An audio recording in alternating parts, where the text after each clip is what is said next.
Hi hello ನಮಸ್ಕಾರ ಎಲ್ರಿಗೂ ಮನೆಮದ್ದು ಯೂಟ್ಯೂಬ್ ಚಾನಲ್ಗೆ ಎಲ್ಲರಿಗೂ ಸ್ವಾಗತ. ಕೆಲವು ಸಾರಿ ನಮಗೆ ಬೇರೆ ಬೇರೆ ರೀಸನಿಂದ ವಾಂತಿ ಎಲ್ಲ ಸ್ಟಾರ್ಟ್ ಆಗುತ್ತೆ. ಗ್ಯಾಸ್ಟ್ರಿಕ್ಕಿಂದ ಇರಬಹುದು, ಇಲ್ಲ ಹೊಟ್ಟೆಯಲ್ಲಿ ಏನಾದರೂ ಪ್ರಾಬ್ಲಮ್ ಇದ್ದರೆ, ಫುಡ್ಡಲ್ಲಿ ಏನಾದರೂ ಇನ್ಫೆಕ್ಷನ್ ಆಗಿದ್ರೆ, ಫುಡ್ ಪಾಯ್ಸನ್ ಆಗಿದ್ದರೆ, ಅಥವಾ ನಾವೇನಾದರೂ ನೀರು ಚೇಂಜ್ ಆದರೆ, ವೆದರ್ ಚೇಂಜ್ ಆದರೆ, ಈ ಥರ ಇನ್ನು ಕೆಲವರಿಗೆ ಏನಾಗುತ್ತೆ ಟ್ರಾವೆಲ್ ಮಾಡುವಾಗ ಈ ಥರ ಎಲ್ಲ ಇರುವಾಗ ವಾಮಿಟಿಂಗ್ ಎಲ್ಲ ನಾರ್ಮಲ್ ಆಗಿ ಕೆಲವರಿಗೆ ಸ್ಟಾರ್ಟ್ ಆಗುತ್ತೆ. ಸೊ ವಾಮಿಟ್ ಆದಾಗ ಏನಾಗುತ್ತೆ, ನಮ್ಮ ದೇಹದಲ್ಲಿರುವ ಆಹಾರ ಎಲ್ಲ ಹೊರಗೆ ಹೋಗೋದ್ರ ಜೊತೆಗೆ ನೀರಿನ ಅಂಶ ಕೂಡ ಫುಲ್ ಹೊರಗಡೆ ಹೋಗಿ ನಮಗೆ ಒಂಥರ ಬಾಡಿಯಲ್ಲಿ ಡಿಹೈಡ್ರೇಷನ್ ಥರ ಆಗುತ್ತೆ. ಸೊ ಈ ಥರ ವಾಮಿಟ್ ಆದಾಗ ನಾವು ಯಾವುದೇ ಕಾರಣಕ್ಕೂ ಖಾಲಿ ಹೊಟ್ಟೆಯಲ್ಲಿ ಹಾಗೆ ಇರಬಾರ್ದು.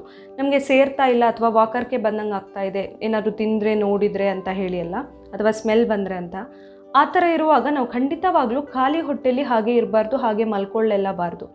ಸೊ ಅಂತಹ ಸಿಚುವೇಷನಲ್ಲಿ ನಾವು ಏನು ಮಾಡಬಹುದು, ಏನೇನು ತಿನ್ನಬಹುದು, ಏನೇನು ತಿಂದರೆ ನಮಗೆ ವಾಂತಿ ಕಂಟ್ರೋಲ್ಗೆ ಬರುತ್ತೆ, ವಾಮಿಟಿಂಗ್ ಕಂಟ್ರೋಲ್ ಮಾಡೋಕ್ಕೆ ಏನೇನನ್ನು ಯೂಸ್ ಮಾಡಬಹುದು ಅನ್ನೋದನ್ನು ಹೇಳ್ತೀನಿ. ಹಾಗೆ ವಾಂತಿ ಆದ ತಕ್ಷಣ ಏನು ತಿನ್ನಬಾರ್ದು ಅದನ್ನು ಕೂಡ ಹೇಳ್ತೀನಿ. ಕೆಲವೊಂದನ್ನು ತಿನ್ನಬೇಕು ನಾವು ವಾಂತಿ ಆದಾಗ, ಕೆಲವೊಂದನ್ನು ತಿನ್ನಬಾರ್ದು. ಅದೆರಡೂ ಡೀಟೇಲ್ಸ್ಗಳನ್ನು ನಾನು ಈ ವಿಡಿಯೋದಲ್ಲಿ ಶೇರ್ ಮಾಡ್ತಾ ಹೋಗ್ತೀನಿ. ಆ ಡೀಟೇಲ್ಸ್ ನಿಮಗೆ ಬೇಕಂತ ಹೇಳಿದರೆ ಈ ವಿಡಿಯೋನ ಪೂರ್ತಿ ನೋಡಿ. ಹಾಗೆ ನೀವು ಯಾರಾದರೂ ಇನ್ನು ನನ್ನ ಚಾನಲ್ನ ಸಬ್ಸ್ಕ್ರೈಬ್ ಮಾಡಿಲ್ಲ ಆದರೆ ಪ್ಲೀಸ್ ಸಬ್ಸ್ಕ್ರೈಬ್ ಮಾಡಿ, ಹಾಗೆ ಪಕ್ಕದಲ್ಲೇ ಇರುವ ಬೆಲ್ ಐಕಾನ್ನ ಕ್ಲಿಕ್ ಮಾಡಿ. ವಾಂತಿ ಬೇರೆ ಬೇರೆ ರೀಸನ್ಗೆ ಆಗ್ತಾ ಇರುತ್ತೆ. ಕೆಲವೊಮ್ಮೆ ನಮಗೆ ಗ್ಯಾಸ್ಟ್ರಿಕ್ ಜಾಸ್ತಿ ಆದಾಗಲೂ ಆಗುತ್ತೆ, ತುಂಬ ಟೆನ್ಷನ್ ಆದಾಗ, ಅಥವಾ ಏನು ಪ್ರಯಾಣ ಮಾಡುವಾಗ ಕೂಡ ಕೆಲವರಿಗೆ ಆಗುತ್ತೆ. ಟ್ರಾವೆಲಿಂಗ್ ಅಂದರೆ ಒಂಥರ ಅಲರ್ಜಿ, ವಾಮಿಟಿಂಗ್ ಎಲ್ಲ ಇರುತ್ತೆ. ಕೆಲವರಿಗೆ ಬೇರೆ ಬೇರೆ ವಾಸನೆ ಎಲ್ಲ ಬಂದರೆ ಕೂಡ ಆಗುತ್ತೆ, ವಾಕರ್ಗೆ ಬಂದಂಗೆ ಆಗುತ್ತೆ, ವಾಂತಿ ಬರೋದು ಎಲ್ಲ. ಬಟ್ ತುಂಬ ವಾಂತಿ ಆದಾಗ ಏನಾಗುತ್ತೆ, ತುಂಬಾ ಸುಸ್ತಾಗ್ಬಿಡುತ್ತೆ, ನಮಗೆ ತಡ್ಕೊಳಕ್ಕಾಗದೆ ಇರೋಷ್ಟು ಸುಸ್ತಾಗುತ್ತೆ. ಏನಾದರೂ ಹೊಟ್ಟೆ ಕೆಟ್ಟು ವಾಂತಿ ಆದ್ರಂತೂ ನಮಗೆ ಎದ್ದೇಳೋಕ್ಕೆ ಆಗೋಲ್ವೇನೋ ಅನ್ನೋಷ್ಟು ಆಗುತ್ತೆ. ಹೊಟ್ಟೆ ಕೆಟ್ಟಿದ್ದಾಗ ಏನಾಗುತ್ತೆ, ಬಾಯಿ ರುಚಿ ಕೂಡ ಹೋಗಿಬಿಡುತ್ತೆ, ಏನು ತಿನ್ನೋಕ್ಕೆ ಕೂಡ ಸೇರಲ್ಲ. ಹಾಗಂತ ನಾವು ಹಾಗೆ ಇರೋಕ್ಕಾಗುತ್ತಾ ವಾಂತಿ ಮಾಡಿದ ಮೇಲೆ? ಖಂಡಿತವಾಗ್ಲೂ ಹಾಗೆ ಇರಬಾರ್ದು, ಅದು ತುಂಬ ಡೇಂಜರಸ್. ಆ ಥರ ಖಾಲಿ ಹೊಟ್ಟೆಯಲ್ಲಿ ಇದ್ದುಬಿಟ್ರೆ, ವಾಂತಿ ಆಗಿ ಹಾಗೆ ಬಿಟ್ಟು ಮಲ್ಕೊಳ್ಳೋದು ಎಲ್ಲ ಮಾಡಿದರೆ ಏನಾಗುತ್ತೆ, ಹೊಟ್ಟೆಯಲ್ಲಿ ಗ್ಯಾಸ್ ಟ್ರಬಲ್ ಸ್ಟಾರ್ಟ್ ಆಗುತ್ತೆ, ತುಂಬ ಒಂಥರ ಹುಳಿ ತೆಗು ಬರೋದು ಎಲ್ಲ ಸ್ಟಾರ್ಟ್ ಆಗುತ್ತೆ. ಸೊ ನಾರ್ಮಲ್ ಆಗಿ ನಮಗೆ ತುಂಬ ವಾಂತಿ ಎಲ್ಲ ಆಗ್ತಿದ್ದಾಗ ಏನು ಮಾಡಬಹುದು ಅನ್ನೋದನ್ನು ನಾನು ಸಿಂಪಲ್ಲಾಗಿ ಕೆಲವು ಟಿಪ್ಸ್ಗಳನ್ನು ಹೇಳ್ತೀನಿ ಇಲ್ಲಿಗ. ಅದೇ ರೀತಿ ಏನು ಮಾಡಬಾರ್ದು ಅನ್ನೋದನ್ನು ಕೂಡ ಹೇಳ್ತೀನಿ. ಸೊ ಫಸ್ಟ್ ಒನ್ ಏನಂತ ಹೇಳಿದರೆ, ತುಂಬ ಗ್ಯಾಸ್ಟ್ರಿಕ್ಕಿಂದ ಏನಾದರೂ ಆಗಿ ವಾಂತಿ ಆದಾಗ, ನಾವು ನಾರ್ಮಲಿ ವಾಂತಿ ಆದಾಗ ಏನಾಗುತ್ತೆ, ಡಿಹೈಡ್ರೇಷನ್ ಆಗಿಬಿಡುತ್ತೆ, ನಮಗೆ ಫುಲ್ಲು ದೇಹದಲ್ಲಿರುವ ನೀರಿನ ಪ್ರಮಾಣ ಎಲ್ಲ ಕಡಿಮೆ ಆಗಿಬಿಡುತ್ತೆ. ಸೊ ಆ ಥರ ಇರುವಾಗ ನಾವು ನೀರು ಚೆನ್ನಾಗಿ ಕುಡಿಬೇಕಾಗತ್ತೆ. ಬಟ್ ಏನಾಗುತ್ತೆ, ಕೆಲವೊಮ್ಮೆ ತುಂಬ ಜಾಸ್ತಿ ನೀರು ಕುಡಿದ್ರೆ ಕೂಡ ಮತ್ತೆ ವಾಕರ್ಗೆ ಬಂದಂಗಾಗಿ ವಾಂತಿ ಬರುತ್ತೆ.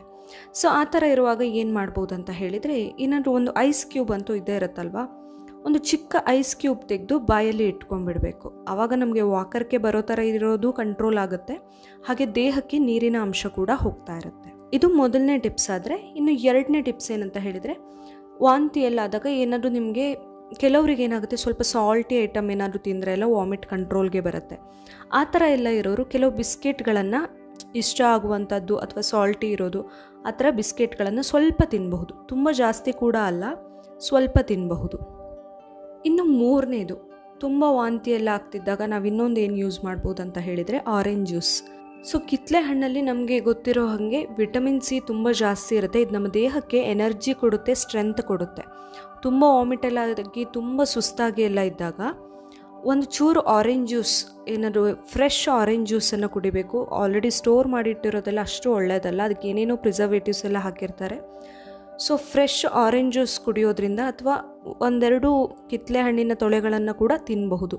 ಅದು ಮಾಡೋದ್ರಿಂದ ಕೂಡ ವಾಮಿಟ್ ಕಂಟ್ರೋಲ್ಗೆ ಬರುತ್ತೆ. ಆ್ಯಂಡ್ ಈವನ್ ಆ ಆರೆಂಜ್ ಸ್ಮೆಲ್ ಇದೆ ಅಲ್ಲ, ಕಿತ್ತಳೆ ಹಣ್ಣಿನ ಸ್ಮೆಲ್ ಕೂಡ ವಾಂತಿ ಕಂಟ್ರೋಲ್ ಮಾಡೋಕ್ಕೆ ಹೆಲ್ಪ್ ಆಗುತ್ತೆ. ಇನ್ನು ನಾಲ್ಕನೇ ಟಿಪ್ಸ್ ಅಂತ ಹೇಳಿದರೆ, ತುಂಬ ವಾಮಿಟ್ ಆಗಿ ಎಲ್ಲ ಆದಾಗ ಹೊಟ್ಟೆ ಫುಲ್ ಖಾಲಿ ಆಗಿರುತ್ತೆ. ತುಂಬ ಹಸಿವಾಗೋದು ತುಂಬ ಕಾಮನ್ ಅಲ್ವಾ, ಯಾಕಂದರೆ ಹೊಟ್ಟೆ ಫುಲ್ ಖಾಲಿ ಆಗಿದ್ದಾಗ ಡೆಫಿನೆಟ್ಲಿ ನಮಗೆ ಹಸಿವಾಗುತ್ತೆ. ಆ ಥರ ಇರುವಾಗ ನಮ್ಮ ದೇಹಕ್ಕೆ ಯಾವುದು ಬೇಗ ಎನರ್ಜಿ ಕೊಡುತ್ತೆ ಆ ಥರ ಏನಾದರೂ ತಿನ್ನಬೇಕು. ಸೊ ನಾರ್ಮಲ್ ಆಗಿ ತುಂಬ ಬೇಗ ನಾವು ತಿಂದು ತಕ್ಷಣ ನಮಗೆ ದೇಹಕ್ಕೆ ಎನರ್ಜಿ ಕೊಡೋದಂತ ಹೇಳಿದರೆ ಬನಾನಾ ಅಥವಾ ಬಾಳೆಹಣ್ಣು ನಾವು ತಿಂದು ತುಂಬ ಬೇಗನೆ ಅದು ನಮಗೆ ದೇಹಕ್ಕೆ ಒಂಥರ ಸ್ಟ್ರೆಂತ್, ಎನರ್ಜಿ ಎಲ್ಲ ಕೊಡುತ್ತೆ.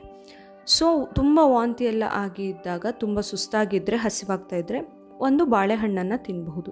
ಇನ್ನು ಐದನೇ ಟಿಪ್ಸ್ ಅಂತ ಹೇಳಿದರೆ, ಚಿಕ್ಕ ಮಕ್ಕಳಿಗೆಲ್ಲ ತುಂಬ ವಾಂತಿ ಆಗ್ತಾ ಇದ್ದರೆ ನಾವು ಬೇರೆ ಬೇರೆ ಮೆಡಿಸಿನ್ ಎಲ್ಲ ಟ್ರೈ ಮಾಡ್ತೀವಿ, ಆದರೆ ಖಾಲಿ ಹೊಟ್ಟೆಯಲ್ಲಿ ಏನೂ ಮೆಡಿಸಿನ್ ಎಲ್ಲ ಕೊಡೋಕ್ಕಾಗೋದಿಲ್ಲ.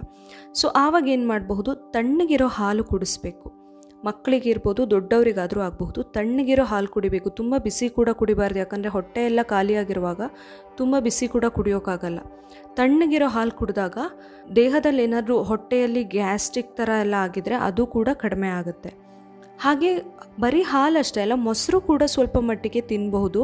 ಬಟ್ ವಾಂತಿಯಾಗಿ ಕೂಡಲೇ ಎಲ್ಲ ಸ್ವಲ್ಪ ಹೊತ್ತು ಬಿಟ್ಟು, ಆದರೆ ಯಾವುದೇ ಕಾರಣಕ್ಕೂ ತುಂಬ ಹುಳಿ ಮೊಸರನ್ನು ತಿನ್ನಬಾರ್ದು.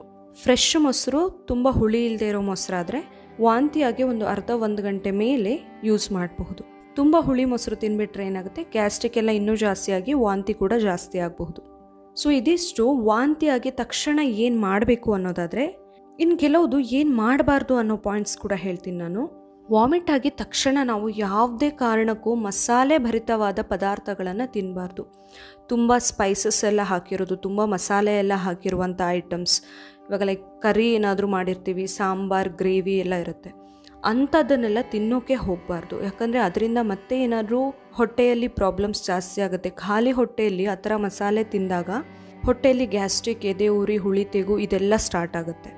ಸೊ ಇನ್ನೊಂದಂತ ಹೇಳಿದರೆ, ಎಣ್ಣೆ ಪದಾರ್ಥನ ಜಾಸ್ತಿ ತಿನ್ನಬಾರ್ದು. ತುಂಬ ವಾಮಿಟಾಗಿ ಹೊಟ್ಟೆ ಖಾಲಿ ಇದ್ದಾಗ, ಖಾಲಿ ಹೊಟ್ಟೆಯಲ್ಲಿ ನಾವೇನಾದರೂ ಎಣ್ಣೆಲಿ ಕರೆದಿರೋ ತಿಂಡಿ ಅದು ಇದು ಎಲ್ಲ ತಿಂದಾಗ ಮತ್ತೆ ಹೊಟ್ಟೆ ಕೆಡೋ ಸಂಭವ ಜಾಸ್ತಿ ಇರುತ್ತೆ.